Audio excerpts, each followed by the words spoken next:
श्रोता प्रेमियों, मैं राम सागर शास्त्री आप लोगों के समक्ष रखने जा रहा हूं महाभारत का प्रथम दिवस का युद्ध।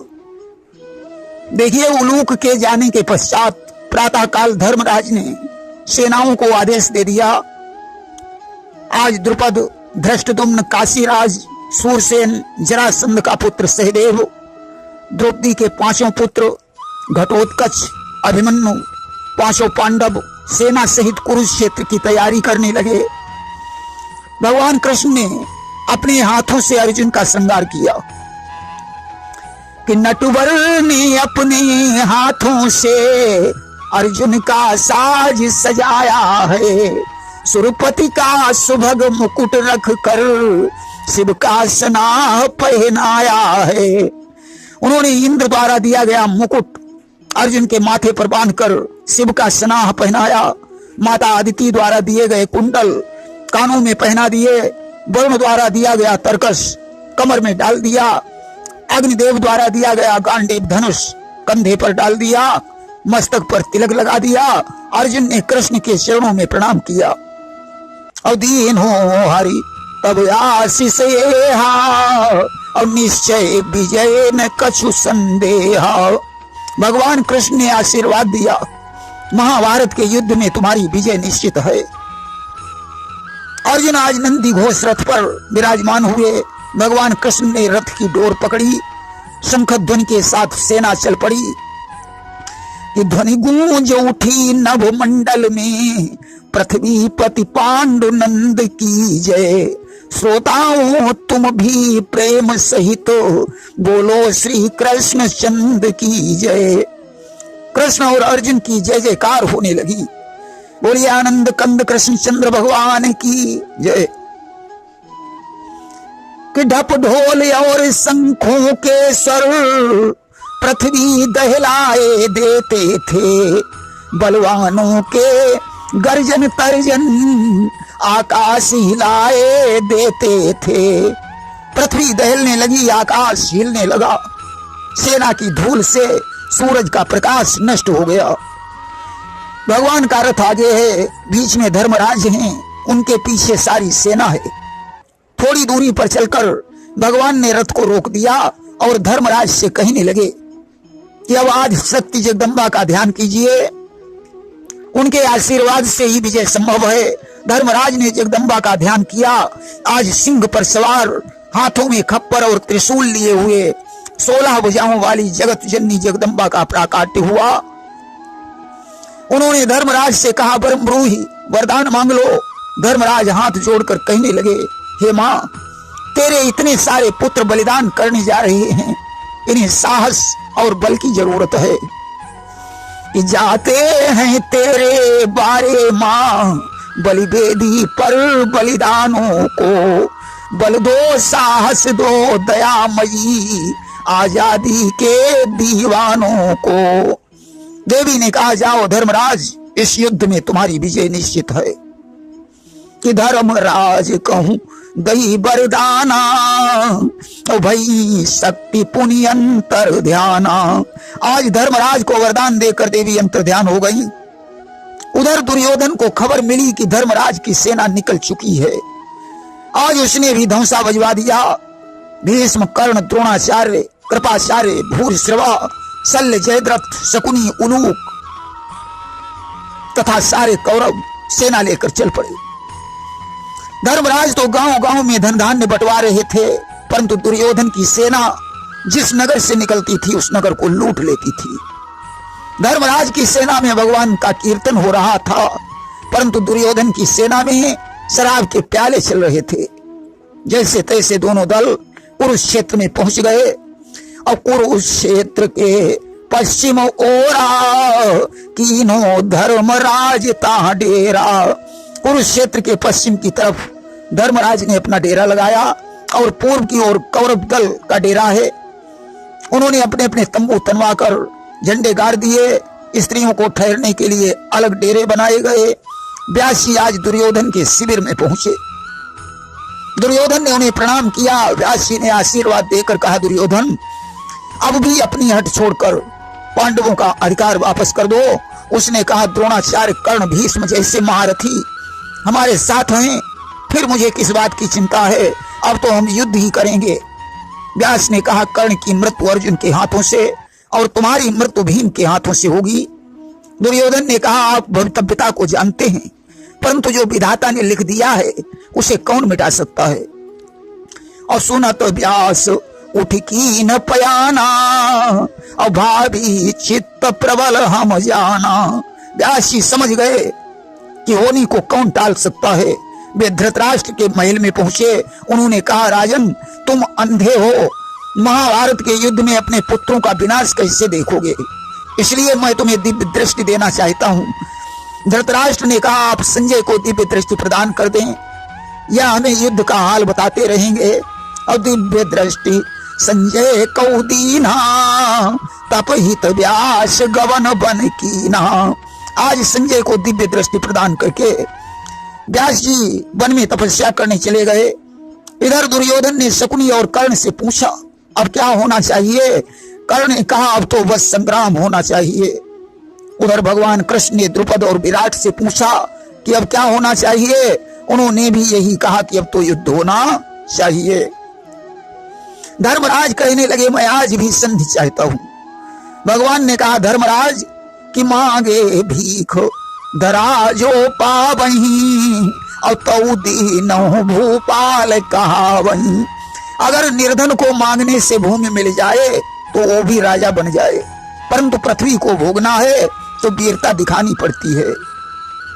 अब तो उधर कौरव दल की सेना तैयार हो गई और इधर पांडव सेना तैयार हुई। अर्जुन नंदी घोष रथ पर विराजमान हैं। भगवान कृष्ण ने रथ की डोर पकड़ी, हनुमान जी ध्वजा पर विराजमान हो गए। भीम, नकुल, सहदेव, युधिष्ठिर भी अपने अपने रथ पर विराजमान हुए। कुंती ने पांचों पुत्रों की आरती उतारी, मंगल तिलक किया। पांडवों ने माता के चरणों में प्रणाम किया। कुंती कृष्ण से कहने लगी कि बेटों को रण में भेज रही, यह छत्राणी की छाती है, यहाँ आंसू माँ की ममता है, इस भिखारिनी की थाती है। कृष्ण, मेरे पुत्रों की रक्षा का भार तुम्हारे ऊपर है। कृष्ण ने कहा, बुआ जी, मैं तुम्हारी धरोहर को जैसे ले जाऊंगा वैसे वापस कर जाऊंगा, आप इसकी कोई चिंता न करें। कि जिस भांति इन्हें ले जाऊंगा वैसा ही लौटा जाऊंगा। इन वचनों में अंतर पाया तो मुंह न कभी दिखलाऊंगा। आज कुरुक्षेत्र के मैदान में दोनों सेनाओं का समागम हुआ। भीष्म आदि बड़े बूढ़ों को देखकर युधिष्ठिर ने रथ को छोड़ दिया और उनसे मिलने के लिए पैदल चलने लगे। अर्जुन ने कहा, कृष्ण, अपना सेनापति जब इतना सरल स्वभाव का है तो सेना का क्या हाल होगा। इन्हें शत्रु पक्ष का कोई भय नहीं है। अगर दुर्योधन चाहे तो इन्हें पकड़ कर अभी बंदी बना सकता है। कृष्ण ने कहा, धर्मराज धर्म को जानते हैं, उनकी नजर में मित्र और शत्रु समान हैं, उनका बाल वांका नहीं हो सकता है। युधिष्ठिर ने जाकर बाबा भीष्म को प्रणाम किया। भीष्म की आंखों में आंसू आ गए। उन्होंने युधिष्ठिर को उठाकर अपने हृदय से लगा लिया और कहने लगे, इस युद्ध में तुम्हारी ही विजय होगी, क्योंकि जहां धर्म है वहीं भगवान है और जहां भगवान है वहीं विजय है। धर्मराज बोले, बाबा, क्या इसी दिन के लिए तुमने मुझे पाल पोस कर बड़ा किया था कि आगे चलकर हम तुम्हारे साथ युद्ध करें। भीष्म ने कहा, पुत्र, दुर्योधन का नमक खाकर मुझे तो नमक अदा ही करना पड़ेगा। ये जो भी हो रहा है इसे ईश्वर की इच्छा मानो और अपना कर्तव्य करो। कि जहां धर्म तहां कृष्ण विराजई, और जहां कृष्ण ताही जय छाजई। अब जाकर धर्मराज ने द्रोणाचार्य को प्रणाम किया। उन्होंने भी विजय का आशीर्वाद दिया और कहा, अपना कर्तव्य करो। हमारे जैसे करोड़ों वीर अगर युद्ध करें तो भी भगवान कृष्ण के सामने जीत नहीं सकते हैं। कि कोटिन द्रोण अस्त्र गहिया बही, अब के सब सो जय कबहू न पावई। अब उन्होंने कृपाचार्य के चरणों में प्रणाम किया।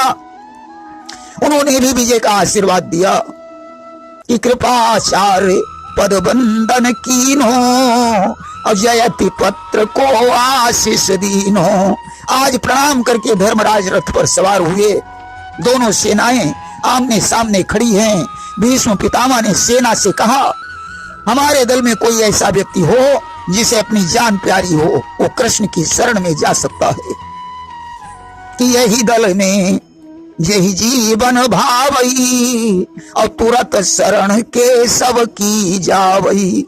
यह सुनकर राजा युत्स अपनी 1,00,000 सेना लेकर धर्मराज की सेना में चला गया। दुर्योधन ये देखकर बाबा भीष्म पर नाराज हो गया। उसने कहा, बाबा ऐसे शब्दों का प्रयोग करके तुम सारी सेना भगा दोगे, फिर हम युद्ध कैसे कर पाएंगे। भीष्म पितामह कहने लगे, दुर्योधन 100 कायर मिलकर भी एक नाहर की टक्कर नहीं ले सकते हैं। मैं परशुराम का शिष्य हूं, मुझे कायरों की नहीं नाहरों की जरूरत है। दुर्योधन बोला, बाबा ये 1,00,000 सेना का घाटा कैसे पूरा होगा। भीष्म पितामह ने कहा, मैं 10 दिन के लिए सेनापति बनूंगा और रोज 10,000 राजाओं को मारूंगा, तुम्हारा घाटा पूरा हो जाएगा। यहां तक कि युद्ध में मैं कृष्ण को हथियार उठाने के लिए मजबूर कर दूंगा कि प्रण राखूं और हरि को प्रण टारूं और नित क्रम 10 सहस्र नृप मारूं। युद्ध ही नहीं, अगर सारे वीर चले जाएं फिर भी मैं अकेले संग्राम कर सकता हूं। दुर्योधन आज ऐसे वचन सुनकर प्रसन्न हो गया। उसने कहा, बाबा क्या दोनों दल में कोई ऐसा वीर है जो 18 अक्षोहिणी सेना का अकेले ही संहार कर सके। भीष्म पितामह ने कहा, मुझे इतनी सेना मारने में 1 दिन का समय लगेगा। और कहा, भीष्म जो तेज समारूं और 1 दिवस महा 2 दल मारूं। द्रोणाचार्य को इतनी सेना मारने में 3 दिन लगेंगे। और द्रोण को भी जो सर संधान और 3 दिवस महा करई निदान। कर्ण को इतनी सेना मारने में 5 दिन का समय लगेगा कि कर्ण 5 दिन जो रण राचई तो 2 दल महा को न बाचई। अश्वत्थामा को 3 घड़ी का समय लगेगा, परंतु अर्जुन 1 पल में सारी सेना मार सकता है। कि द्रोणी 3 दंड में 2 दल करे निदान पल लौटत अर्जुन बधे गहे न दूजो बान। दुर्योधन कहने लगा, बाबा जब अर्जुन इतना बलवान है तो विजय कैसे होगी। भीष्म पितामह ने कहा, मैं अपने दल की रक्षा करूंगा और पांडव दल के 10,000 राजाओं को रोज मारूंगा। इतना कहकर भीष्म पितामह ने शंख बजाया। सारे वीर सतर्क हो गए। युधिष्ठिर ने भी शंख बजाया। सारी पांडव सेना अलर्ट हो गई कि सिंहनाद वीरन कियो भयो भयानक शोर दिशा 10 पूरित भई ज्यों घुमड़े घन घोर। अब तो वीरों की गर्जना से 10 दिशाएं गूंजने लगी। अर्जुन ने कृष्ण से कहा, हमारा रथ दोनों दलों के बीच में ले चलो। और सुन के कृष्ण हाँ कि रथ दीन हो और मध्य भूमि लई ठाड़ो कीनो। अर्जुन गुरु द्रोण कृपाचार्य भीष्म पितामह को देखकर विचार करने लगे, या तो अपने गुरुजन हैं। दुर्योधन के भाइयों को देखा, विचार किया, ये अपने चचेरे भाई हैं। जयद्रथ को देखा, सोचने लगे ये तो अपना बहनोई है। शल्य भी हमारे मामा हैं। अर्जुन विचार करते हैं, ये तो सभी अपने हैं, इन्हें मारकर मैं विजय लेकर क्या करूंगा। आज उन्होंने धनुष बाण को फेंक दिया कि गुरु पिता महाबंधु सुत देखे सब परिवार इन्हीं मारी जे का करहूं दीनो धनुषर डार। कृष्ण से हाथ जोड़कर कहने लगे, मोहन यह युद्ध मेरे द्वारा नहीं हो सकता है। आज भगवान ने अर्जुन के मोह को दूर करने के लिए गीता का ज्ञान दिया और कहा, न कोई मरता है न कोई मारता है, आत्मा अजर अमर है, कर्मानुसार कर्म करना मनुष्य का धर्म है। कि करते हैं यहाँ कर्म जो कर्तव्य समझ कर दुख सुख भोगते हैं बे भवितव्य समझ कर। शुभ और अशुभ कर्म उन्हें व्यापते नहीं चलते हैं जो कि शास्त्र का मंतव्य समझ कर। मुझे समर्पित करके कार्य करने में कोई दोष नहीं लगता। भगवान ने अर्जुन को दिव्य दृष्टि प्रदान करके अपने मुख में सारा ब्रह्मांड दिखाया। अर्जुन ने देखा सारे राजागण मरे पड़े हैं कि लाखों ब्रह्मांड बन रहे थे और लाखों मिटते जाते थे। काल के गाल में पड़े हुए सब राजा गण दिखलाते थे। भगवान ने कहा अर्जुन, जिनके लिए तू रो रहा है वह तो पहले से ही मरे हुए हैं, इसलिए धनुष उठा और अपना छात्र कर्तव्य पूरा कर। आज अर्जुन का मोह दूर हो गया। उन्होंने कहा कृष्ण अब मैं युद्ध करने के लिए तैयार हूं। तरकस से बाण निकाला और धनुष पर रख लिया। भगवान ने कहा भीम को सेना के साथ युद्ध करने दो, तुम भीष्म पितामह का सामना करो। आज बाबा भीष्म को प्रणाम करके अर्जुन ने 10 बाणों का संधान कर दिया। बाबा भीष्म ने उन्हें काट दिया और कृष्ण से कहने लगे ये युद्ध नहीं बल्कि आपकी लीला से ये एक तमाशा हो रहा है। इधर तो अर्जुन और भीष्म का संग्राम है, उधर भीमसेन और दुशासन, धृष्टद्युम्न और द्रोण, नकुल और जयद्रथ, शकुनी और सहदेव, युधिष्ठिर और शल्य, कृतवर्मा और विराट, भूरिश्रवा और सात्विकी, भगदत्त और द्रुपद, सोमदत्त और रिपुसेन, कृपाचार्य और काशीराज, घटोत्कच और अलम्बुस, शशबिंदु और शंख, अश्वस्थामा और शिखंडी, ब्रह्मसेन और चेतकर्ण आपस में भिड़े हुए हैं। बाणों पर बाण चलते हैं। इधर बाबा भीष्म ने 20 बाण हनुमान के मारकर 1000 बाणों का संधान अर्जुन पर किया तथा 8 बाण छोड़कर उनके चारों घोड़ों को घायल कर दिया। 10 बाण भगवान कृष्ण पर चलाए, उनके शरीर से रक्त बिंदु झलकने लगा। अब अर्जुन को क्रोध आ गया। उन्होंने 1 बाण खींचा, धनुष पर रखा तो 10 हो गए, चलाया तो 100 हो गए, जब लगा तो 1000 हो गए। इस प्रकार बाण चलाकर भीष्म की सेना का खलिहान कर दिया। उन्होंने बाण से भीष्म की ध्वजा को काट दिया। सारथी अधमरा हो गया, घोड़े घायल हो गए और भीष्म का रथ टूट गया। इतना करने के बाद उन्होंने कौरव दल पर फिर से निगाह डाली। भीष्म पितामह के संभलने के बाद भीष्म पितामह ने देखा कि बहुत सी सेना समाप्त हो चुकी है। तब उन्होंने अग्निबाण का संधान कर दिया। पांडव दल अग्निज्वाल से दग्ध हो उठा। अर्जुन ने मेघबाण छोड़कर अग्नि को शांत कर दिया। भीष्म ने वायुबाण से आंधी उत्पन्न कर दी। हाथी, घोड़े और रथ उड़ने लगे। अर्जुन ने नागबाण चलाया। सर्पों ने सारी वायु का आहार कर लिया। भीष्म ने गरुण बाण छोड़ा। उन्होंने नागों का भक्षण कर लिया। इसी बीच अर्जुन ने भीष्म के कुछ वीरों को मार डाला। भगवान भीष्म की तरफ देखकर मुस्कुराए। भीष्म ने क्रोधित होकर परशुराम का दिया हुआ बाण संधान कर दिया। अजो सर परशु राम ते पायो, अक्रोधित हुई सोई बाण चलायो। भगवान ने अर्जुन से कहा तुम इंद्र के बाण का संधान करो। आज अर्जुन के इंद्र बाण से ने परशुराम के बाण को काट दिया। इधर भीमसेन रथ से उतरकर गदा युद्ध कर रहे थे। वे जिस हाथी के सिर पर गदा मार देते थे वही धराशायी हो जाता था। जिस रथ पर गदा पटक देते थे वो रथ सारथी के सहित ध्वस्त हो जाता था। वे रथ को पकड़कर दूसरे रथ पर पटक देते थे, हाथी को उठाकर दूसरे हाथी पर पटक देते थे। कौरव दल की ऐसी हालत देखकर द्रोणाचार्य ने उन्हें ललकारा और उन्होंने अनगिनत बाणों का संधान कर दिया।